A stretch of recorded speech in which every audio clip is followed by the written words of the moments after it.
voici à la 87e édition du Club de la Presse. Nous sommes à 3 jours du 1er juillet, une date chère à tout Burundi, puisqu'elle évoque le jour où le Burundi a acquis son indépendance. Mais 57 ans après ce grand jour, des questions subsistent sur le fait que le pays vit réellement son indépendance dans bien de domaines économiques, sociaux, politiques, etc. Le contexte aujourd'hui se caractérise par exemple également par un certain langage des dirigeants qui s'en prennent régulièrement à ce qu'ils qualifient de colons et d'ennemis de la nation, organisant des manifestations monstres à travers le pays. Ce langage, c'est également crier à tout bout de champ la souveraineté nationale, notamment dans la collecte forcée des contributions pour les élections de 2020, en disant que réunir les ressources nécessaires pour le scrutin sur le territoire national est une preuve d'indépendance. Mais les différents rapports des organisations nationales et internationales ou encore du PNUD et bien d'autres indiquent que le Burundi est le pays le plus pauvre du monde et parfois, si c'est peut-être un compliment, le troisième pays le plus pauvre du monde. Dans cette édition, nous verrons ce qu'en pensent nos invités. Alexandre Nyungeko, directeur de la radio Nzambaga Tekakawe, mais vous êtes là surtout pour avoir fait des études en histoire. Bonjour. Bonjour Franck. Nous sommes également avec Bonfils Nyongere, journaliste à la radio publique africaine, mais je pense savoir que vous avez fait également une science qui est proche de l'histoire. Vous allez peut-être nous en dire plus. Bonjour et faites-nous cette précision. C'est la faculté des sciences sociales, politiques et administratives, option communication sociale. Ah mais voilà, donc ce qui veut dire en fait qu'on n'est pas très loin de ce qu'on recherche effectivement comme profil. Merci à tous les deux d'être là. C'est aussi un plaisir d'être invité. Alexandre Nyungeko, commençons par vous. Quelle définition donnez-vous à l'indépendance?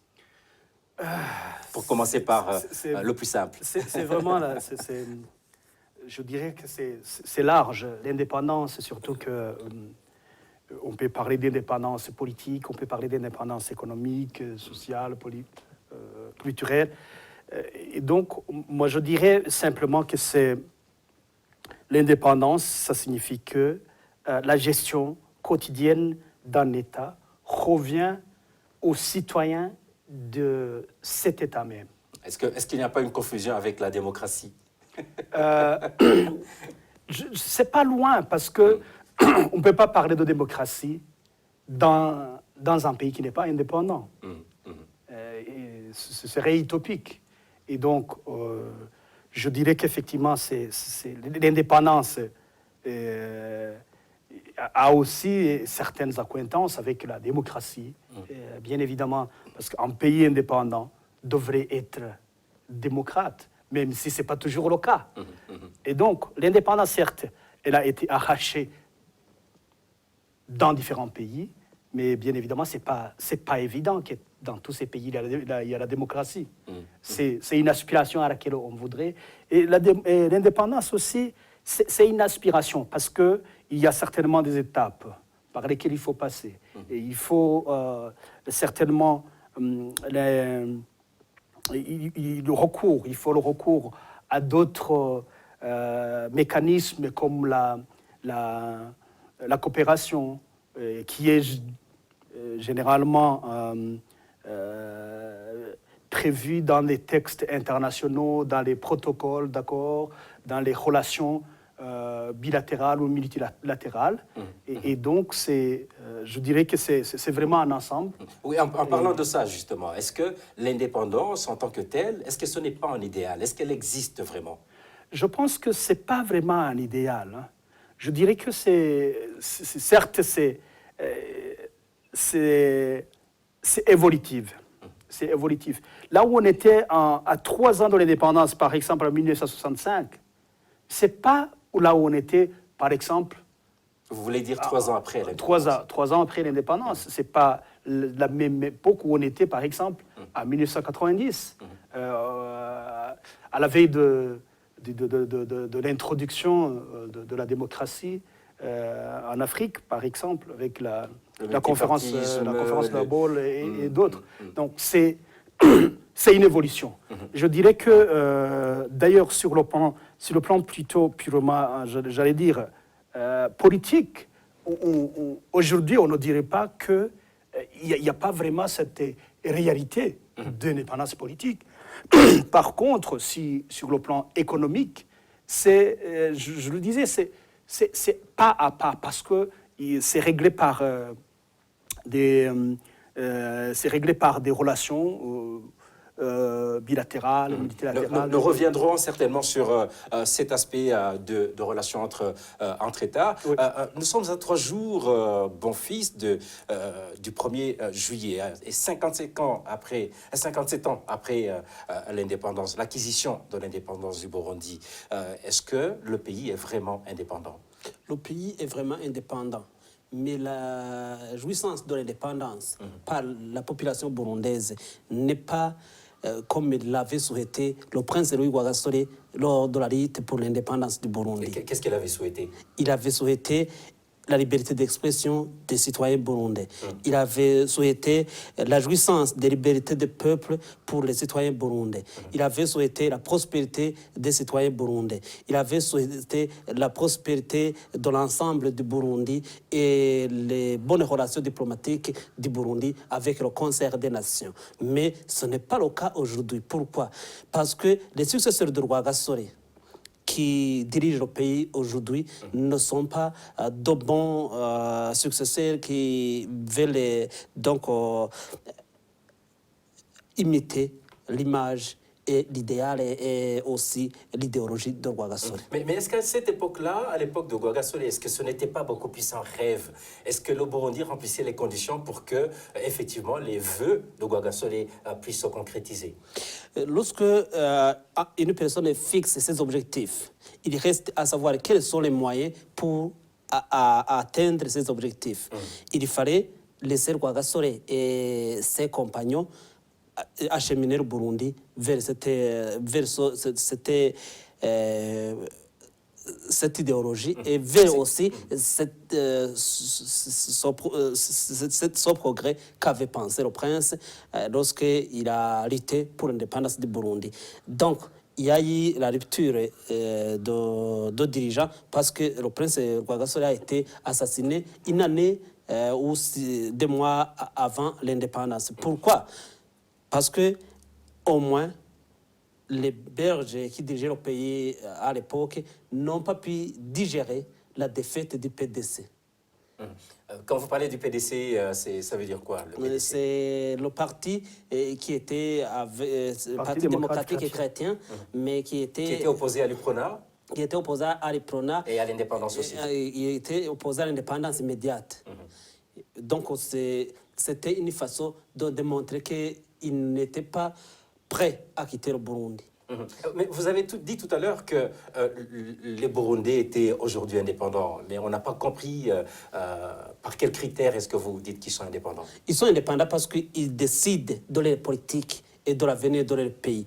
Ce sont les Burundais qui dirigent le pays aujourd'hui.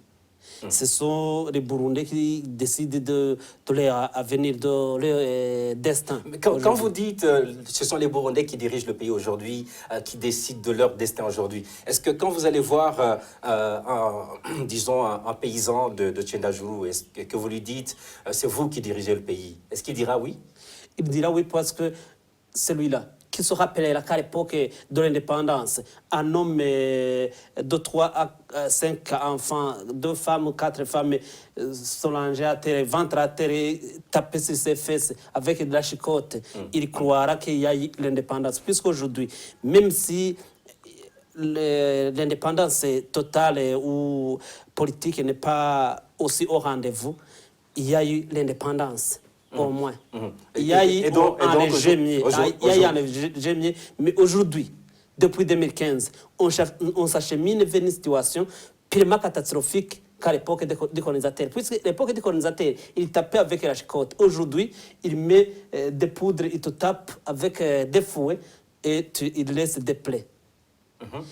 Aujourd'hui, on t'enlève, on ne connaîtra plus de traces. il y a des enlèvements, des disparitions forcées, des tueries, et la population est meurtrie par la famine, par la malaria. Il y a donc absence de dirigeants. Puisque Rwagasore disait il y a les Mihimbiri, Abangushi, Abambuzi, qu'on pourrait traduire en français, les vauriens, les voleurs, et ainsi de suite.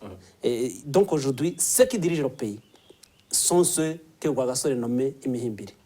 Et donc, est-ce que là, déjà, en Kirundi, on dit que c'est une insulte. Est-ce que vous ne seriez pas en train d'insulter Ce n'est pas une insulte, c'est la citation d'un discours officiel du prince qui a donné l'indépendance du Burundi. Alexandre Nyongeko, aujourd'hui, on chante l'indépendance, il est vrai, mais le Burundi est classé, quand il est mieux classé, il est classé parmi les 3 pays les plus pauvres du monde depuis quelques années, si pas le plus pauvre. Est-ce que l'indépendance serait en 20 mots en tenant compte de cela? Pas du tout. Je pense que le destin du Burundi est maintenant dans les mains des Burundais.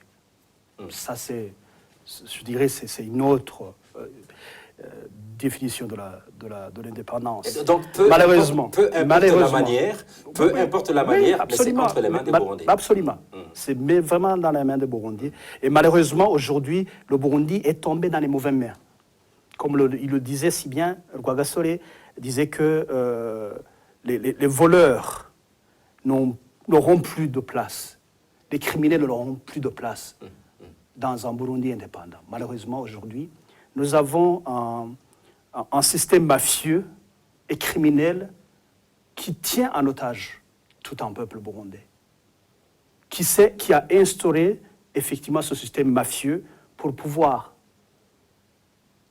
manipuler, contrôler toutes les richesses du pays,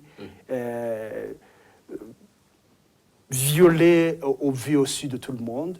Tu le disais si bien, aujourd'hui, quand on constate comment les Burundais sont traités, vraiment, faudra-t-il que des gens qui sont censés être à la gestion du pays aujourd'hui se pavanent pour dire, voilà, ce sont les colons et tout ça qui sont le malheur de ce pays. Le malheur de ce pays, c'est ce groupe, c'est ce système mafieux, c'est ce groupe criminel qui tue au vu aussi de tout le monde, qui impose au peuple burundais des contributions forcées, alors que le Burundais vit dans la misère totale. Aujourd'hui, vous êtes sans... Tu le disais dans ton introduction, 25% de la population frappée par le paludisme, le classement. On parle de plus de 3 millions de personnes qui sont aujourd'hui affectées. Voilà. On ne parle pas de la cherté de la vie aujourd'hui, et qui vient être aggravé par ces contributions forcées. Imaginez-vous un fonctionnaire, un enseignant, prenons un exemple, un enseignant qui est obligé de contribuer mensuellement sur un certain pourcentage sur son salaire, qui est obligé de contribuer parce que le directeur a dit que dans son école, ils vont donner tel montant, qui, quand il rentre chez lui, dans son quartier ou dans son village, le chef du village dit qu'on va contribuer à tel montant et qu'il doit contribuer pour tous ses enfants et sa famille et le ménage. C'est quelle responsabilité? C'est quelle responsabilité? Et voilà tout cela, voilà normalement ce genre de déclaration pour dire que ce sont les colons, ce sont le malheur de ce pays, c'est juste un trompe-l'œil pour l'opium. Trompe-l'œil pour ce peuple. Et le même enseignant, quelle définition pourrait donner à cette indépendance dans des conditions pareilles? Voilà, il dira que l'indépendance, malheureusement, est tombée dans les mauvaises mains. C'est ce que je disais au début. Et c'est, malheureusement, c'est criminel, ou ce groupe, ce système mafieux, ils ont toujours des boucs émissaires. Et les boucs émissaires, ce sont ces colons, ce sont ces Burundais qui sont aujourd'hui accusés d'être domèches avec les colons, avec les ennemis de la nation. Il faut un discours, oui. C'est toujours comme ça. Il faut avoir un discours pour amadouer le peuple qu'on est en train de sucer jusqu'au dernier. Et pour montrer que le mauvais, c'est l'autre, alors qu'on sait très bien que ce groupe-là, il est là pour s'enrichir. Parce qu'on se posait la question aujourd'hui, qu'est-ce que le Burundais est en train de tirer de l'exploitation des ressources minières que connaît le Burundi? Qu'est-ce que le Burundais est en train de tirer de cela? Au moment où même le peu de ressources qu'il reçoit, on lui en extorque par tous les moyens. Juste entre parenthèses, on a entendu hier le porte-parole du ministère justement des Mines, à qui on posait la question qu'est-ce que le Burundi tire justement des minerais qui sont exploités au Burundi, et il a eu effectivement beaucoup de mal à répondre à la question. Il n'aurait pas, il ne saurait rien. Voilà. Parce qu'aujourd'hui, comment est-ce que tu peux dire que le Burundi tire des milliards dans l'exploitation, par exemple, des terres rares, alors que même le petit paysan sur la colline d'Ogakara, c'est tout près de chez moi, où on exploite ces minéraux, et il vit dans la pauvreté totale, dans la misère, comme tu le dis, effectivement. Pas de route, pas d'infrastructure. Pas d'électricité. Oui, on y arrivera. L'électricité, c'est peut-être d'ailleurs pour certains, l'électricité, c'est plutôt... c'est devenu, au Burundi, c'est pas... C'est un luxe. C'est un luxe. Ce n'est pas... Pas de l'eau potable. Pas d'eau potable. Justement, certains lient la situation politique actuelle, c'est-à-dire les centaines de milliers de Burundais en exil, les crimes qualifiés de crimes contre l'humanité et d'autres actes tout aussi répréhensibles. Certains donc les lient à l'absence d'indépendance.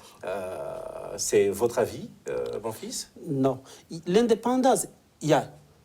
Mais les gestionnaires de l'indépendance, ils sont ce groupe mafieux que mon confrère Alexandre est en train de dire.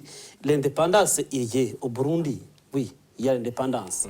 Puisque son acquisition a eu lieu le 1er juillet 1962. Mais les gestionnaires de l'indépendance, les gestionnaires de la chose publique ont échoué. Ils ont échoué. Pourquoi? Parce qu'ils n'ont pas le sens du leadership.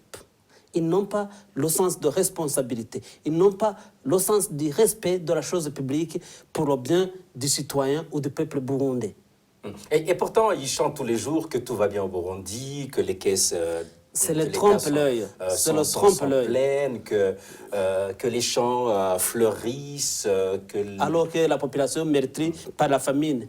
Il y a des rapports, il y a quelques mois, qui disaient qu'il y a la disette au Burundi. Aujourd'hui, il y a des rapports d'Orocha, une organisation des Nations Unies qui parle de l'épidémie du paludisme. Mais que le gouvernement refuse de déclarer l'épidémie, alors que les chiffres qui sont considérés dans l'épidémiologie pour déterminer qu'il y a épidémie ou pas ont été sont clairs et dépassent les limites. C'est de la mauvaise foi. C'est de la mauvaise foi ou de stratégie, je ne sais pas, de ce groupe mafieux qui ne veut pas le bien-être des citoyens, mais plutôt le bien-être de soi-même. Je rappelle que vous suivez l'émission Club de la Presse, une émission produite en synergie par les radios Inzamba et RPA et la télévision Renaissance. Nous parlons aujourd'hui de l'indépendance du Burundi qui fête le 57e anniversaire de l'acquisition de son indépendance le 1er juillet. Nous en parlons avec nos invités, Bonfils Nyongede, journaliste à la RPA, et Alexandre Nyungeko, directeur de la radio Inzamba. Bonfils, on reste avec vous. Le langage des dirigeants burundais aujourd'hui est semé donc d'une certaine terminologie comme les colons, on le disait dans la première partie de l'émission, ennemis du pays pour parler de l'Occident et des manifestations dans le pays contre ces derniers. Est-ce que cela rend le pays plus indépendant? Non. Ça rend le pays plus ridicule, puisque même le prince Louis Ouagassore disait dans ses propos... Peut-être les responsables du pays ridicule, les autorités aujourd'hui ridicules. Mais pas le pays. Pas le pays. Pas le pays, oui. Les responsables du pays sont ridicules. Mais le ridicule, on dit qu'il ne note pas. Mais dire qu'il connaissent la source de tous les malheurs que vit le Burundi, c'est d'ailleurs un déplacement. En déplacement, pourquoi? Parce que quand chez toi, donc tu es chef de ménage, il n'est plus possible que la gestion du ménage, tu gère le ménage comme il faut. Il ne faut pas dire que le voisin il est responsable de mauvaises choses qui se passent chez toi. Donc, C'est il faut toi assumer. qui devrais être responsable et assumer ta responsabilité afin de conduire le pays sans erreur, sans défaillance, vers le progrès, vers le développement voulu par ceux qui ont lutté pour l'indépendance. Et donc, c'est ce qu'on peut appeler une fuite en avant, en parlant du fait que c'est le colon qui est le malheur de tout, etc. Oui, c'est etc. une fuite en avant et c'est un déplacement. Et c'est aussi le genre d'un paranoïa. Alexandre, c'est ce type de terminologie, est-ce que c'est pour se sentir beaucoup plus fort ou c'est un signe de faiblesse? En réalité, c'est pour, encore une fois, obnubiler ce peuple. Ils savent bien que ce sont des vains mots. Aujourd'hui, parlant de colons, 57 ans après l'indépendance, qu'est-ce que ça signifie? Et donc,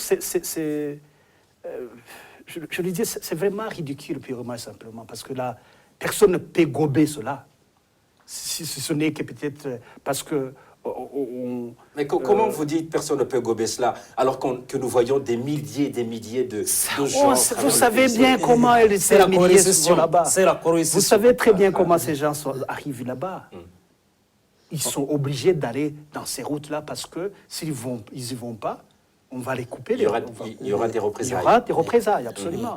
Et c'est qu'effectivement, il y a aussi une milice instrumentalisée qui est utilisée dans ce genre de... Vous voulez parler des Imolés Les Imolés, absolument. Ce n'est même pas moi seul qui dis milice cette fois-ci. Hein. C'est la définition des Nations Unies. Même les Nations Unies a déjà qualifié cette organisation de milice. Et donc, ça montre effectivement que le groupe qui prend en otage le peuple burundais aujourd'hui est un groupe réellement criminel. Tout cela, ce sont des choses qui montrent vraiment cette criminalité. Tu sais très bien que le peuple est en train de mourir de paludisme et de faim. Et tu te plains à les appeler juste pour qu'ils manifestent dans la rue, pour jeter du tort à quelqu'un d'autre. Ces gens-là devraient prendre leurs responsabilités aujourd'hui, parce que c'est eux qui gèrent ce pays. Et tout ce qu'ils font... Aujourd'hui, ce qui se passe entre aujourd'hui jusqu'à ce que ce régime va s'effondrer, j'espère bien que ce sera pour bientôt, ils en seront responsables.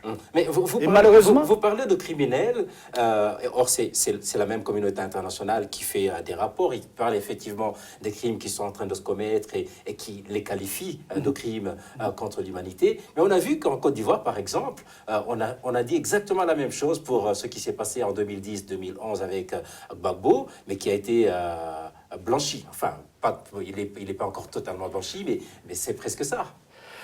Or, des milliers de gens sont morts. Absolument, absolument. Et ça, absolument. Je pense que là, on vient de déplacer le débat. Si effectivement on fait le débat, si on fait le débat cette fois-ci, c'est que demain, les mêmes personnes que vous êtes en train de traiter de criminels, ils peuvent être blanchis, par exemple, par la Cour pénale internationale. Très bien qu'ils répondent à la Cour pénale internationale. Très bien qu'ils y répondent. J'espère bien que bientôt la Cour pénale internationale va émettre des mandats et que ces gens-là auront le courage de se présenter devant cette juridiction pour être blanchis. Et s'ils sont blanchis, on nous dira de toute façon qui a déjà tué ces milliers de Burundais qui sont plus, qui est responsable de ces de milliers de tortures, de viols de filles et de femmes et de disparitions des milliers de gens. Et on nous dira qui est responsable de la privation de liberté de ces milliers de citoyens burundais qui croupissent aujourd'hui dans les cachots et géoles connus et non connus. Bon fils, en parlant de langage, c'est aussi ce mot, ce qui semble être devenu le leitmotiv du gouvernement, la fameuse souveraineté nationale, qui est brandie à chaque occasion, et notamment pour défendre les contributions forcées pour les élections de 2020. Est-ce que vous y croyez? Je ne peux pas y croire, puisque la souveraineté nationale ne devrait pas être utilisée pour opprimer la population, sa population. La souveraineté nationale devrait être exprimée lorsque la population ou le peuple burundais jouissait de cette souveraineté dans le droit d'expression, le droit à l'information, le droit à la vie, le droit à la santé et le droit à l'éducation. Mais tous ces droits sont bafoués au Burundi. Le droit à la vie n'est pas respecté. Il y a des tueries, il y a des disparitions, il y a aussi des tortures qui sont rapportées chaque fois. Droit à l'information. Il y a rupture de tout support de communication, canal de communication. Les radios privées ont été détruites au Burundi, certains ont été incendiés. Les radios internationaux qui devraient donner l'information au Burundi ont été suspendus. D'autres sont aujourd'hui menacés, comme la RFI. D'autres sont menacés, comme la RFI et d'autres. Plus d'une centaine de journalistes burundais sont contraints à l'exil. Il y a manque de droit à la santé, puisque les gens meurent du paludisme. Hier, ils mouraient du faim. Donc, aujourd'hui, tous les droits qui devraient démontrer la souveraineté sont bafoués. Je donnais l'exemple des contributions forcées pour les élections de 2020 qui ont été tout récemment définies par les Nations Unies comme un crime contre l'humanité. Et donc vous rejoignez les Nations Unies. Et je fais le même son de cloche, puisque imaginez-vous, un enseignant qui touche moins de 100 000 francs burundais, qui est obligé, comme Alexandre le disait, de contribuer plus de 5 fois par mois. Quel est le revenu qu'il va apporter à sa famille? Sans parler du fait que même les tout-petits sont touchés, même à l'école primaire, qui doivent contribuer aux élections. À la hauteur de leurs moyens, à la hauteur de leur subsistance, à la hauteur de pouvoir donc venir en aide à sa famille. Et donc, cette souveraineté nationale, pour vous, elle n'existe pas. Elle n'existe plus. Elle est complètement différente de... En plus de toutes ces cotisations pour les élections de 2020, il y a aussi des contributions qui ne sont pas exprimées formellement. Il y a les contributions de vivres lors des récoltes pour dire qu'on va faire pour la nutrition de la milice Imbonerakure, des contributions pour acheter une vache hygiéniste pour le président. Alors qu'on dit que le colon avait demandé au Mohamed 424 têtes de bétail. Combien le président en a déjà demandé à la population, alors que c'est lui qui devrait donner plutôt à la population. On va revenir avec Alexandre sur cet aspect du colon qui doit payer. Dans le même temps, Alexandre, est-ce que le Burundi devrait tendre la main? Tendre la main, je pense que c'est peut-être pas le... Tendre la main, dans quel sens? Tendre la main tout le temps en disant nous avons besoin de ci, et donc tendre la main aux pays riches, parce qu'on qualifie de partenaires. Je pense que dans le cadre de la coopération, il y a des relations qu'on appelle d'ailleurs gagnant-gagnant. C'est donnant-donnant. Et donnant-donnant, en fait. Quand, par exemple, vous présentez un projet pour financement à un pays, lui aussi, il va voir qu'est-ce qu'il va gagner dedans. Donc, il y a un intérêt. Donc, c'est tout à fait normal. Et ça, pour moi, c'est tout à fait normal, parce que surtout, même à l'époque où le Burundi était encore sous la gestion des Burundais, on faisait du troc. Celui qui avait planté du maïs, qui avait récolté du maïs, il allait l'échanger avec celui qui avait du manioc. Et donc, ainsi de suite. Et maintenant, ça a été une évolution. Il y a d'autres échanges, certainement, qui se font dans le cadre, parce qu'il y a différents intérêts. Cette fois-ci, il y a des intérêts de manière globale. Maintenant, vous savez bien que la communauté internationale est organisée en sorte qu'il y a les Nations Unies, il y a le Conseil de sécurité des Nations Unies, etc., etc. Et ces pays-là, pour garder, ils doivent aussi chercher à créer des relations avec les autres pays pour garder ses places. Et le pays qui veut aussi entrer dedans, il doit aussi donner. Et je crois que c'est vraiment du donnant-donnant. Parce que dans ce monde, vous savez bien que rien n'est gratuit. Tout à fait. Rien n'est gratuit. C'est une question Donc, d'intérêt. le plus simple, ce sont des intérêts. Et ces intérêts doivent être effectivement codifiés dans différents instruments, que ce soit les protocoles d'accord entre les pays, que ce soit à travers les organisations régionales comme... enfin, il y en a Comme beaucoup l'EAC maintenant, ou, l'Union africaine, etc. Voilà. Tout à l'heure, il parlait du fait que le Burundi, le pouvoir actuel, parle du fait que le colon doit payer ce qu'il qualifie de colon, l'ennemi du pays, que c'est eux qui ont enlevé finalement l'indépendance au Burundi en parlant du traité de Buganda. De Kiganda. Excusez-moi, de Kiganda, qui a été signé en 1896 entre les Allemands et... Non, en 1903. 1903. C'était en 1903, ouais. C'était en Le 3 juin. 1896, c'est l'arrivée Des Allemands. Ah, c'était Allemands. l'arrivée des Allemands. Ouais. Voilà, merci pour la précision. Je disais bien qu'on avait bien fait de vous inviter parce que vous avez cette bonne maîtrise et moi, je m'embrouille un tout petit peu et vous m'en excuserez. Voilà. Et donc, vous pensez que ce qu'ils qualifient de colons, les Allemands notamment, doivent payer des milliards de dollars, comme l'a dit tout récemment le président du Sénat. C'est simplement ridicule. Il faut... bon... C'est simplement ridicule. Par contre, je pense que effectivement, ces pays ont une certaine responsabilité. Et en tant que pays, on devrait, pays indépendant, on devrait engager un dialogue avec les pays colonisateurs pour, ne fût-ce qu'il y ait reconnaissance de certains crimes. Par exemple, aujourd'hui, nous avons besoin d'avoir une lumière sur l'assassinat du prince Louis Rwagasore. Quelle est la responsabilité de la Belgique dans tout cela? Et pour qu'effectivement, il y ait une clarification de ces faits. Et ça, je ne le mets pas seulement sur le dos de ceux qui gouvernent aujourd'hui, mais c'est aussi à tous les gouvernements ou tous les responsables qui sont succédés dans ce pays. Je pense que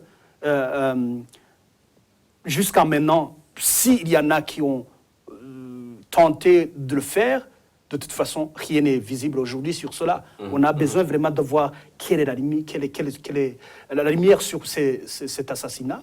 Et cette fois-ci, qu'il y ait une certaine responsabilisation. Et donc, pour vous, le pouvoir n'a pas tort de parler du fait que les colonisateurs ont commis des crimes et qu'il faut payer. Payer, mais dans ce sens, c'est pas de crier dans les rues de Bujumbura que cela doit être fait. C'est pas par cela. C'est une ridicule approche, purement et simplement. Ce n'est pas non plus dans l'isolement diplomatique. C'est clair qu'effectivement, il puisse... J'ai dit dialogue. Et ce dialogue, ce n'est pas d'appeler le paysan de Rusigabangazi, d'aller dans les rues pour venir au chef-lieu de Tchangouzo avec sur la tête pour montrer que voilà, on veut responsabiliser cela. C'est plutôt par une diplomatie minutieuse, une diplomatie responsable qu'il faut amener effectivement ces pays à une certaine reconnaissance tout au moins historique et qui est très important pour moi, et qui peut être à la base, cette fois-ci, de la discussion des accords de coopération entre ces deux pays, parce qu'aujourd'hui, nous sommes dans le cadre d'une coopération responsable, d'une coopération, je le disais, gagnante de chacune des parties. Juste pour terminer, qu'est-ce qui devrait être fait pour que le Burundi soit effectivement souverain, indépendant? D'abord, il faut qu'il y ait des responsables qui dirigent le pays qui soient dignes d'être responsables. C'est-à-dire qu'il faut des responsables, de vrais leaders des leaders visionnaires qui dirigent le pays vers le développement d'un futur souhaité par ceux qui ont lutté pour l'indépendance. Donc, qui ne soit pas que le pays ne soit pas dirigé par ces hommes-là qui crient dans un isolement diplomatique sans précédent, comme aujourd'hui. Il faut défendre des diplomates qui sachent faire la coopération gagnant-gagnant, une véritable ouverture au monde. Ouverture au monde, respect des droits humains, respect des libertés du peuple, et aussi savoir comment créer les bonnes relations avec les bailleurs de fonds, avec ceux qui amènent leur capital afin que le pays soit développé. Merci beaucoup, bon fils Nyongere. Je rappelle que vous êtes journaliste à la radio RPA. Merci beaucoup pour votre participation très active dans cette émission. Merci beaucoup. Merci également à Alexandre Nyongeko. Je sens que vous aviez quelque chose à ajouter, mais on y passerait pratiquement à... Juste quelques secondes. Quand tu dis qu'est-ce qu'il faut faire, je pense qu'on a besoin qu'il y ait un sursaut national pour que parce que, comme je le disais, le groupe mafieux qui tient en otage le peuple burundais, c'est un petit groupe. Il faut qu'il y ait un sursaut national pour que le peuple burundais puisse se libérer de ce groupe mafieux et que le pays et les dirigeants qui les méritent, parce que le Burundi, il regorge des hommes et des femmes dignes qui sont capables de pouvoir gérer le pays et le mener vraiment à sa réelle destinée. Merci, donc c'est par là que nous terminons cette 87e édition avec vous, Alexandre Nyongeko, directeur de la radio Inzamba Agate Kakawe. Merci également à toute l'équipe technique, à toutes, à tous. Rendez-vous la semaine prochaine pour un nouveau numéro du Club de la Presse.